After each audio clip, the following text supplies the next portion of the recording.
Hello বন্ধুরা, SD Faruk মালদ্বীপ চ্যানেলে আপনাদেরকে জানাই স্বাগতম। আবারও আপনাদের মাঝে একটা ভিডিও নিয়ে আসলাম। দেখেন, বর্তমানে আমি দাঁড়িয়ে আছি মালদ্বীপের সাগর পাড়ে।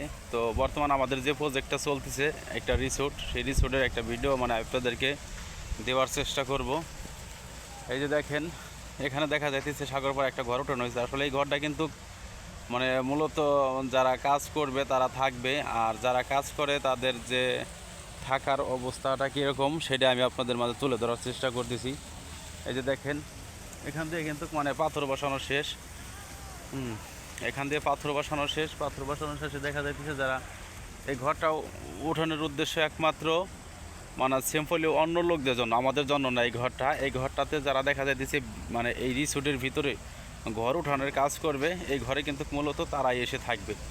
এই যে দেখেন, এই দেখেন কি সিস্টেমে ওই যে এক লোক মাছ মারতেছে ঘরের কোনায় দাঁড়িয়ে। আর এই ঘরটা কিন্তু যে সমস্ত লোকজন এখানে কাজে আনবে বা আসবে যারা, তাদেরকে কিন্তু এই ঘরে থাকতে দিবে। এই যে দেখেন বন্ধুরা, অনেক সুন্দর একটা ঘর বানাইছে। যারা নাকি কাজ করবে এখানে, তারাই একমাত্র এই ঘরে থাকবে। তো এই রিসোর্টে কিন্তু বর্তমানে অনেক লোক নিতেছে, অনেক লোক কাজে নিতেছে। তো দেখা যাইতেছে যে এই লোকগুলো এখানে যে সমস্ত কাজ করবে, এখানে কিন্তু বিল্ডিং কনস্ট্রাকশনের কাজ শুরু হবে কিছুদিনের ভিতরে। কারণ এখানে আমাদের পাথর বসানোর কাজটা প্রায় শেষ মুহূর্তে। হ্যাঁ, এই যে দেখেন সাগর পাড় দিয়ে আমরা যে পাথর বসাইছি, এই যে সেই পাথরের কাজ, মূলত পাথর বসানো কাজটা শেষ পর্যায়ে। এখন দেখা যাইতেছে এই ঘরে তারাই থাকবে যারা নাকি মূলত কনস্ট্রাকশনের সাইডে কাজ করবে, তারাই থাকবে। আর এখানে কিন্তু বর্তমানে অনেক লোক নিয়োগ নিবে। বর্তমানে একটা কোম্পানি আসছে, সেই কোম্পানি 5 বছরের কন্ট্রাক্ট নিচ্ছে এখানে কাজ করার জন্য। তো দেখেন, এই যে ঘরটাতে কিন্তু তারাই থাকবে। হ্যাঁ, এই ঘরটাতে তারাই থাকবে এবং কি এখানে অনেক লোক নিবে কনস্ট্রাকশনের সাইডে। তো বন্ধুরা, যদি ভালো লাগে অবশ্যই আমার চ্যানেলটা সাবস্ক্রাইব করে পাশে থাকবেন, এবং কি আমি চেষ্টা করব সবসময় আপনাদেরকে ভালো ভালো কিছু ভিডিও উপহার দেওয়ার জন্য।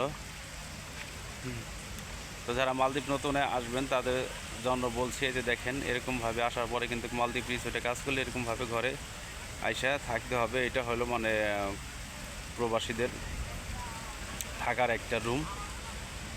এই যে দেখেন, এই ঘরগুলোতে কিন্তু মূলত প্লাইবোর্ড দিয়ে বেড়া দেওয়া হয়েছে। এখানে কিন্তু কোনো টিনের কোনো কারবার নাই, মূলত প্লাইবোর্ড দিয়ে বেড়া দিছে এখানে।